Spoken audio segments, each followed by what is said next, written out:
kulanti wacan daawadayaasheena Facebooka ku soo dhawaada kulan gaar ah oo madaxweyne Farmaajo uu idinla yeelanayo oo su'aalihiina ku soo weydiinaysaan waxaanu idinka ballan qaadnay in uu toos noqon doono kulankan wuxuu noqonayaa mid sii duuban balse su'aalihiina ayaynu madaxweynaha hor dhigi doonaa waa maasantahay inaad naga ogolaatay inaad dadka la hadasho sidee dareemay inaad shacabka la hadasho si toos ay ku daawanayaan su'aalahan ay ka jawaabayaan waa ku faraxsan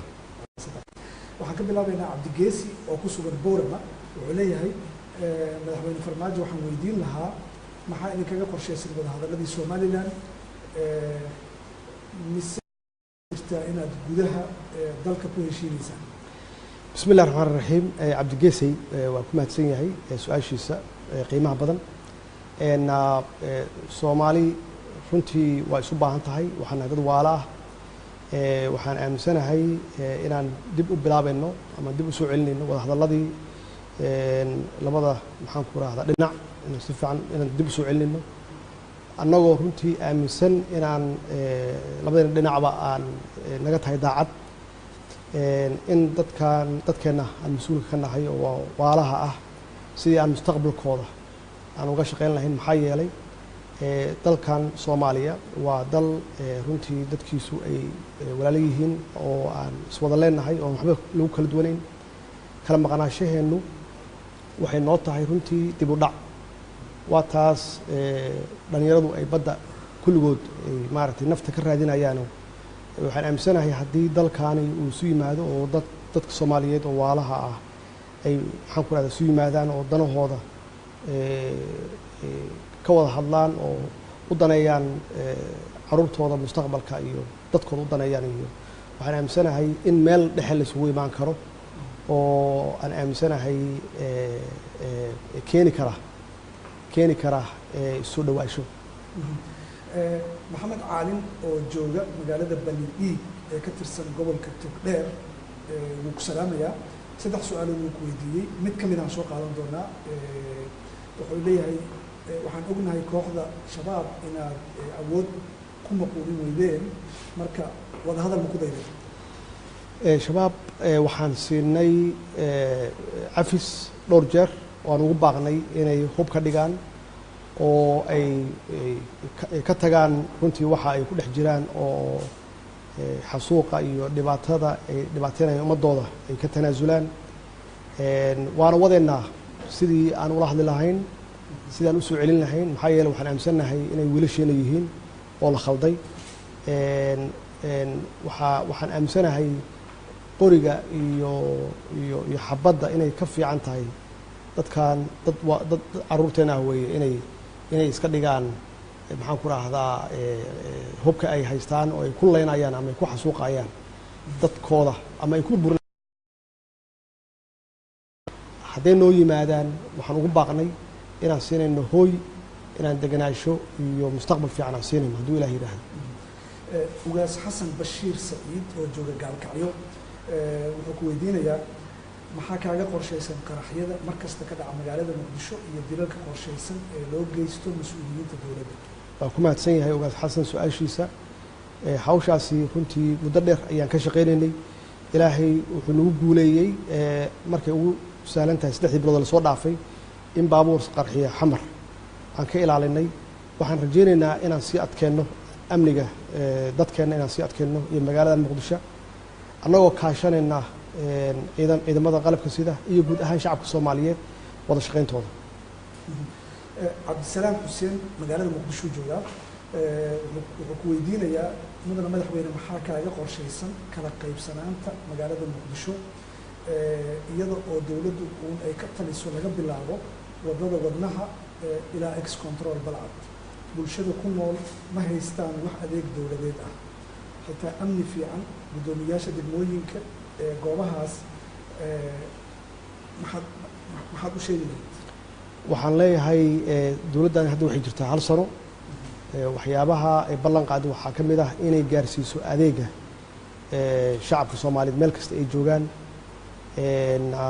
runtiina hadda waxaan galnay qaabkii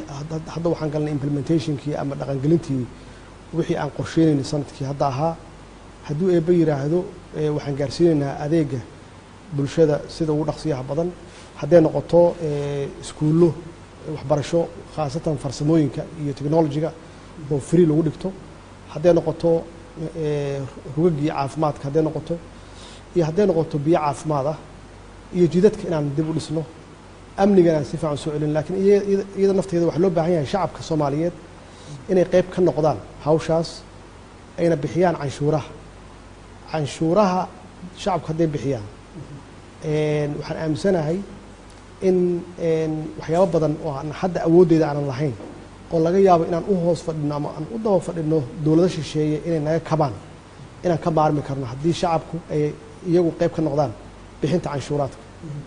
waagaag xidig maxamed suureeye oo jooga Minneapolis waxa uu leeyahay madaxweynaha waxaan weydiinayaa iibista Cabdikariin Qalbi Dhagax muxuu madaxweynuhu ka ogyahay su-aashaasi runtii waa su-aal muhiim ah waxaan ognahay in baarlamaanka Soomaaliyeed golaha shacabku ee arrintaas ay ku sameeyeen debate ay aad uga hadleen ay ka soo saareen documentation ayna u codeeyeen maxaa yeelay iyagu waxa weeye waa hay'adda ugu sarreysa ee sharci dejinta markay codeeyeenna waxay gaareen go-aan waxaan aaminsanahay go-aankaas inuu yahay kama dambaysa maxamed amiin oo jarmalka jooga wuxuu leeyahay madaxweynaha waa salaamayaa waxa uu ku weydiinayaa waa maxay caqabadaha hortaagan ciidan midaysan oo Soomaaliyeed oo hal meel ka amar qaata caqabadahaasi waxaan bilownay inaan ka shaqeyno ciidanka inaan isku dhafno oo aan isu keenno oo aan tababar cusub gelino oo aan siino agabkay u baahan yihiin waxaan bilownay inaan siino mushaharaadka oo hadda intii aan xukuumaddaani jirtay ama dowladdaani jirtay aan bixinay ciidamada annaga budgetkeena miisaaniyadeenna maxaan ku raahdaa qaybta ka ah taasna waxay keenaysaa intaas in ciidamadaasi ay noqdaan ciidamo tayo leh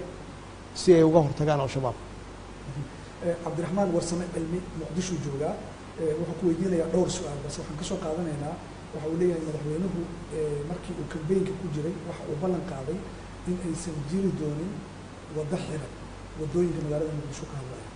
maxaa ku dhacay cabdikariin waxaan leeyahay dowladdu dadaal waxay ugu jirtaa inay ilaaliso ammaanka magaalada muqdisho ilaahay baa nafta ilaaliya inaan xaqiijinno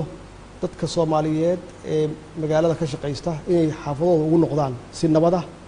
marka in la kala doorto xoogaa yaroo dhib ah iyo jid xirnaansho iyo in la kala doorto qarax joogto ah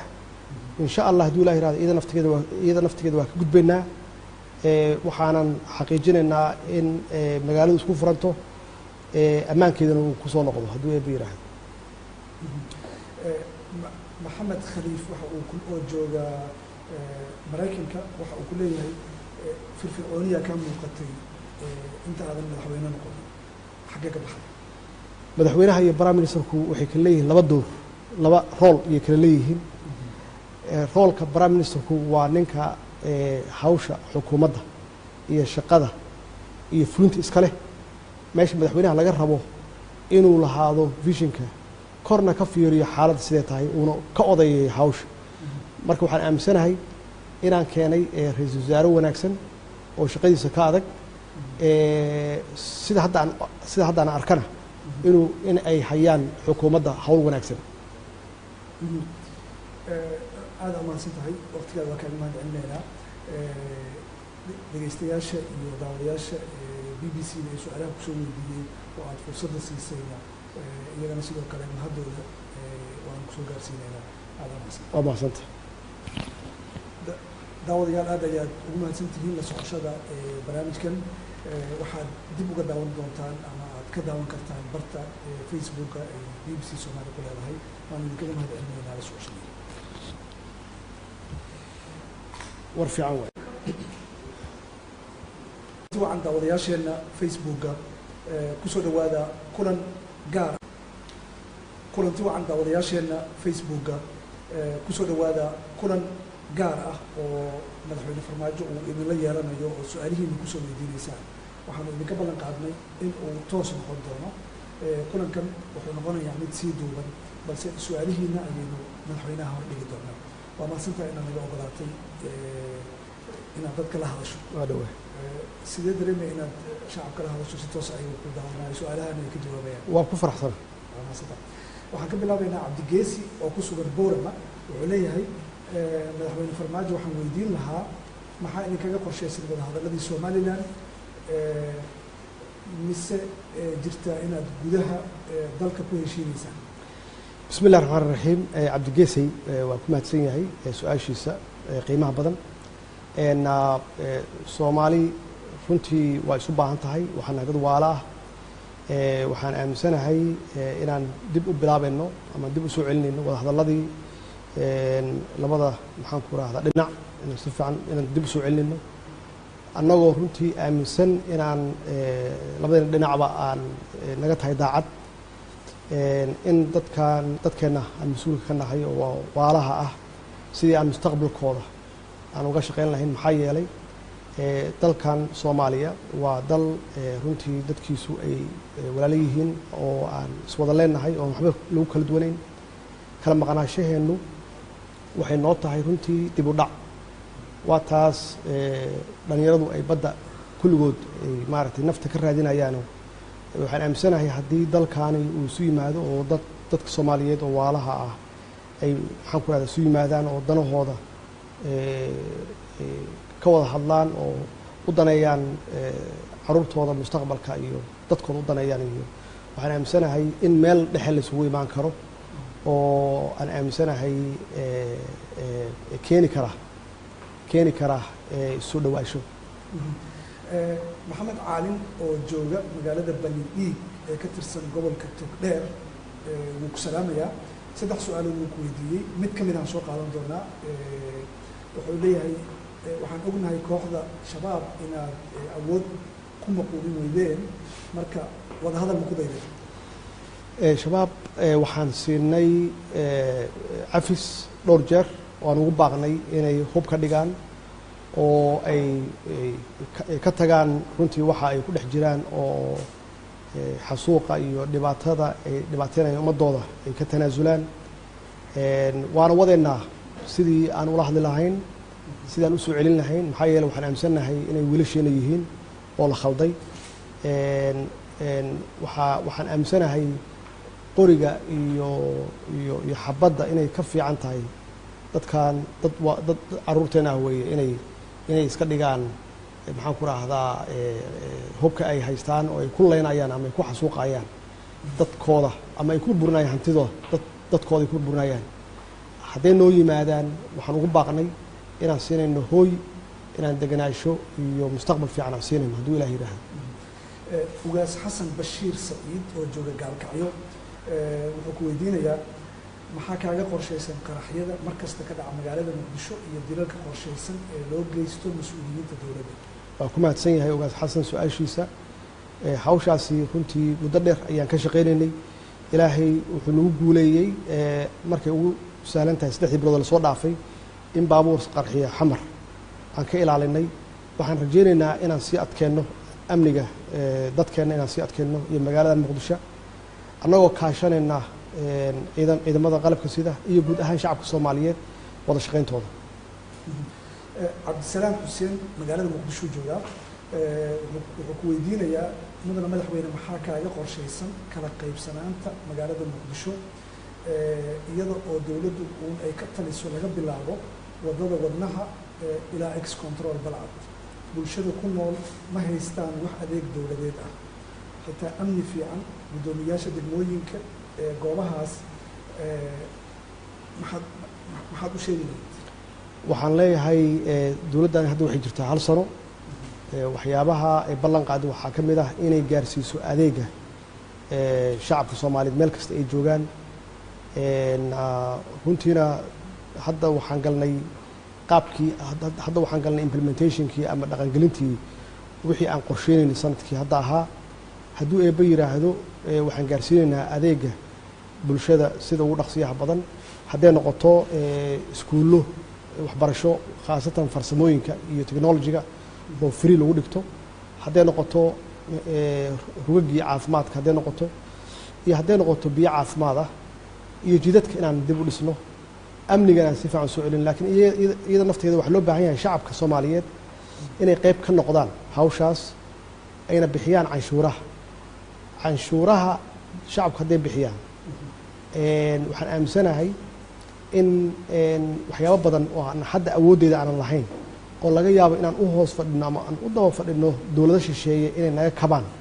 inaan ka maarmi karno haddii shacabku ay iyagu qayb ka noqdaan bixinta canshuuraadka. waagaag xidig maxamed suureeye oo jooga minneapolis waxa uu leeyahay madaxweynaha waxaan weydiinayaa dhiibista cabdikariin qalbi dhagax muxuu madaxweynuhu ka ogyahay? su-aashaasi runtii waa su-aal muhiim ah. waxaan ognahay in baarlamaanka soomaaliyeed golaha shacabku ay arrintaas ay ku sameeyeen debate ay aada uga hadleen ay ka soo saareen documentation ayna u codeeyeen maxaa yeelay iyagu waxa weeye waa hay-adda ugu sarreysa ee sharci dejinta markay codeeyeenna waxay gaareen go-aan waxaan aaminsanahay go-aankaas inuu yahay kama dambaysa. maxamed amiin oo jarmalka jooga wuxuu leeyahay madaxweynaha waa salaamayaa wax uu ku weydiinayaa waa maxay caqabadaha hortaagan ciidan midaysan oo soomaaliyeed oo hal meel ka amar qaata? caqabadahaasi waxaan bilownay inaan ka shaqeyno ciidanka inaan isku dhafno oo aan isu keenno oo aan tababar cusub gelinno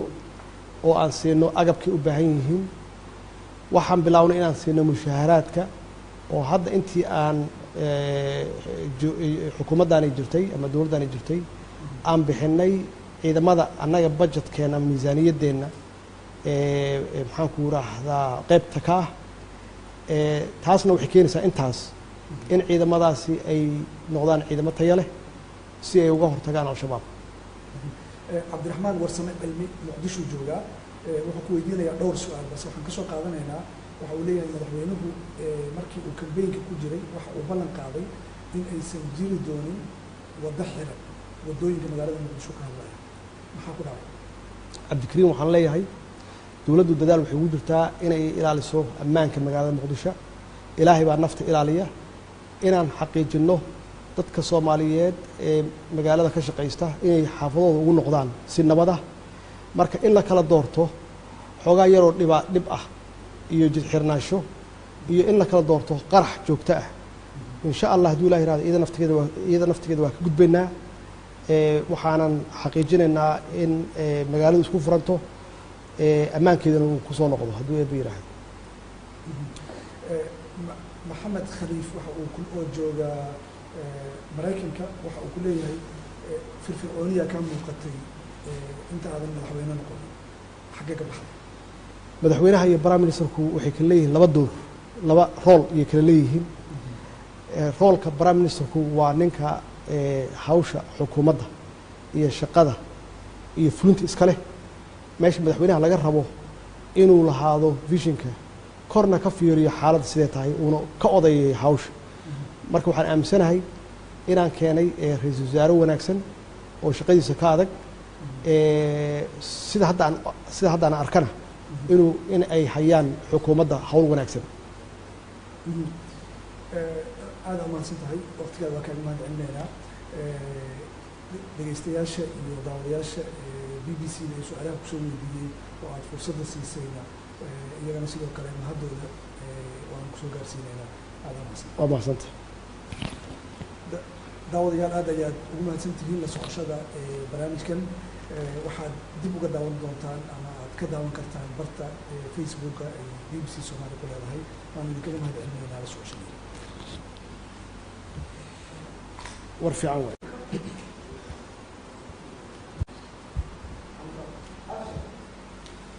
kulanti wacan daawadayaasheenna facebooka kusoo dhawaada kulan gaar ah oo madaxweyne farmaajo uu idinla yeelanayo oo su-aalihiina kusoo weydiinaysaan. waxaanu idinka ballan qaadnay in uu toos noqon doono. kulankan wuxuu noqonayaa mid sii duuban balse su-aalihiina ayaynu madaxweynaha hor dhigi doonaa. waa mahadsantahay inaad naga ogolaatay inaad dadka la hadasho. waa dhawe. sidee dareemaya inaad shacabka la hadasho si toos ayagu ku daawanayo su-aalahana ay ka jawaabayaan? waa ku faraxsana. waa mahadsantahay. waxaan ka bilaabaynaa cabdigeesi oo ku sugan boorama wuxuu leeyahay madaxweyne farmaajo waxaan weydiin lahaa maxaa idinkaga qorshaysan wadahadaladii somalilan mise jirtaa inaad gudaha dalka ku heshiinaysaan? بسم الله الرحمن الرحيم عبد الجيسي وكما تسيني سؤال شيسا قيمة بدن إن الصومالي runtii waa isu baahan tahay waxaan dad waala ah waxaan aaminsanahay inaan dib u bilaabayno ama dib u soo celinayno wada hadalladii labada maxaan ku raahdaa dhinac inaan si fiican inaan dib u soo celinayno annagoo runtii aaminsan inaan labada dhinacba aan naga tahay daacad in dadkeenna aan mas-uulka ka nahay oo waalaha ah sidii aan mustaqbalkooda aan uga shaqayn lahayn maxaa yeelay dalkan Soomaaliya waa dal runtii dadkiisu ay walaalo yihiin oo aan iswada leenahay oo waxba lagu kala duwanayn kala maqnaashaheenu waxay noo tahay runtii dib u dhac waa taas dhalinyaradu ay badda kulligood ay maaragtay nafta ka raadinayaan waxaan aaminsanahay haddii dalkaani uu isu yimaado oo dadka Soomaaliyeed oo waalaha ah ay maxaan ku raahdaa isu yimaadaan oo danahooda ka wada hadlaan oo u daneeyaan caruurtooda mustaqbalka iyo dadkooda u daneeyaan iyo waxaan aaminsanahay in meel dhexe la isugu imaan karo oo aan aaminsanahay keeni kara soo dhawaasho. maxamed caalin oo jooga magaalada Balidhiig ee ka tirsan gobolka Togdheer wuu ku salaamayaa 3 su'aalo wuu ku weydiiyey mid ka mid ah soo qaadan doonaa wuxuu leeyahay waxaan ognahay kooxda shabaab inaad awood ku maquulin weydeen marka wada hadal ma ku dayday shabaab waxaan siinay cafis dhowr jeer waan ugu baaqnay inay hub ka dhigaan oo ay ka tagaan runtii waxa ay ku dhex jiraan oo xasuuqa iyo dhibaatada ay dhibaateynayaan ummadooda ay ka tanaasulaan waana wadeennaa sidii aan ula hadli lahayn sidaan u soo celin lahayn maxaa yeelay waxaan aaminsanahay inay wiilasheena yihiin oo la khalday waxaan aaminsanahay qoriga iyo xabadda inay ka fiican tahay dadkan dad caruurteena ah weeye inay iska dhigaan maxaan ku raahdaa hubka ay haystaan oo ay ku leynayaan ama ay ku xasuuqayaan dadkooda ama ay ku burburinaayaan hantidooda dadkooda ay ku burburinayaan hadday noo yimaadaan waxaan ugu baaqnay inaan siinayno hooy inaan deganaasho iyo mustaqbal fiican aan siinayno hadduu ilaah yidhaahdo ugaas xasan bashiir saciid oo jooga gaalkacyo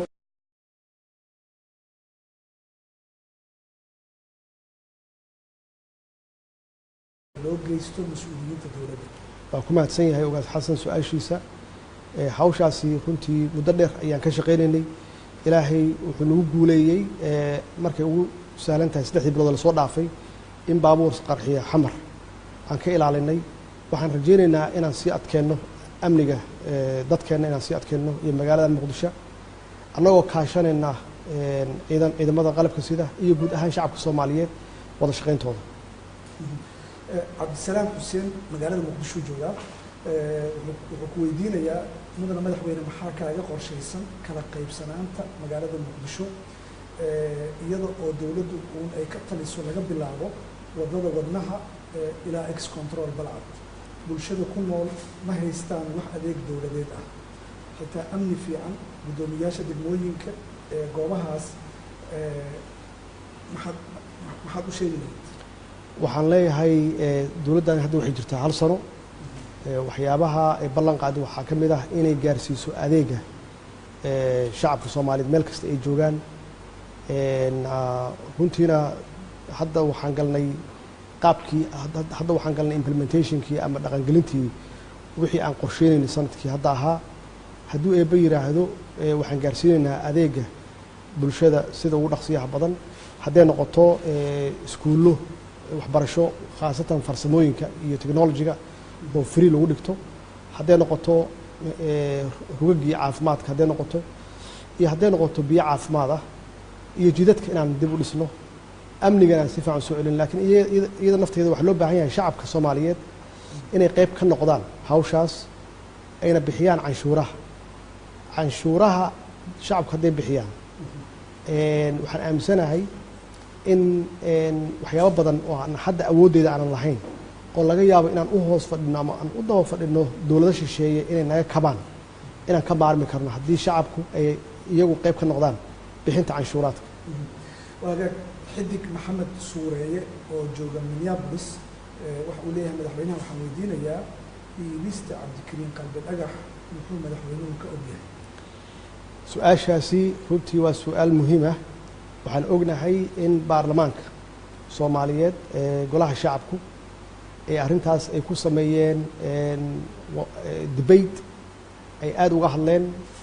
ay ka soo saareen documentation, ayna u codeeyeen. maxaa yeelay iyagu waxa weeye waa hay-adda ugu sarreysa ee sharci dejinta. markay codeeyeenna waxay gaareen go-aan. waxaan aaminsanahay go-aankaas inuu yahay kama dambaysa. maxamed amiin oo jarmalka jooga wuxuu leeyahay madaxweynaha waa salaamayaa, waxa uu ku weydiinayaa waa maxay caqabadaha hortaagan ciidan midaysan oo Soomaaliyeed oo hal meel ka amar qaata? caqabadahaasi waxaan bilownay inaan ka shaqeyno ciidanka inaan isku dhafno oo aan isu keenno oo aan tababar cusub gelino oo aan siino agabkay u baahan yihiin. waxaan bilownay inaan siino mushaaharaadka oo hadda intii aan xukuumaddaani jirtay ama dowladdaani jirtay aan bixinay ciidamada annaga budgetkeenna miisaaniyaddeenna maxaan ku raahdaa qaybta ka ah. taasna waxay keenaysaa intaas in ciidamadaasi ay noqdaan ciidamo tayo leh si ay uga hortagaan al-shabaab. cabdiraxmaan warsame cilmi muqdisho joogaa wuxuu ku weydiinayaa dhowr su-aal balse waxaan ka soo qaadanaynaa. waxa uu leeyahay madaxweynuhu markii uu kambeynka ku jiray waxa uu ballan qaaday in aysan jiri doonin waddo xiran waddooyinka magaalada muqdisho ka hadlaya, maxaa ku dhacay? cabdikariin waxaan leeyahay dowladdu dadaal waxay ugu jirtaa inay ilaaliso ammaanka magaalada muqdisho. ilaahay baa nafta ilaaliya. inaan xaqiijinno dadka Soomaaliyeed ee magaalada ka shaqaysta inay xaafadooda ugu noqdaan si nabad ah. marka in la kala doorto xoogaa yaroo dhib ah iyo jid xirnaansho iyo in la kala doorto qarax joogto ah, insha allah hadduu ilaah yiraahdo iyada naftigeeda waa ka gudbaynaa. waxaanan xaqiijinaynaa in magaaladu isku furanto, ammaankeedana uu kusoo noqdo hadduu eebba yiraahdo. maxamed khaliif waxa uu oo jooga Maraykanka waxa uu ku leeyahay firfircooniya ka muuqatay inta aadan madaxweyne noqon, xaggee ka baxday? madaxweynaha iyo prime ministerku waxay kala leeyihiin laba door, laba rool ayay kala leeyihiin. roolka prime ministerku waa ninka hawsha xukuumadda iyo shaqada iyo fulinta iska leh. meesha madaxweynaha laga rabo inuu lahaado visionka, korna ka fiiriyo xaaladda sidee tahay, uuna ka odayayo hawsha. marka waxaan aaminsanahay inaan keenay ra-iisul wasaare wanaagsan oo shaqadiisa ka adag. sida hadda aan arkana in ay hayaan xukuumadda hawl wanaagsan. aad amaansan tahay, waqtigaada waa kaaga mahad celinaynaa. dhegeystayaasha iyo daawadayaasha BBC-da ee su-aalaha kusoo weydiiyey oo aad fursadda siisayna iyagana sidoo kale mahadooda waan kusoo gaarsiinaynaa. aad amaansan. waa mahadsantahay. daawadayaal aad ayaad ugu mahadsan tihiin la socoshada barnaamijkan.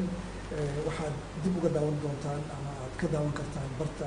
Facebooka ay BBC Soomaali ku leedahay. waan idinkaga mahad celinaynaa la socoshada. war fiican waay.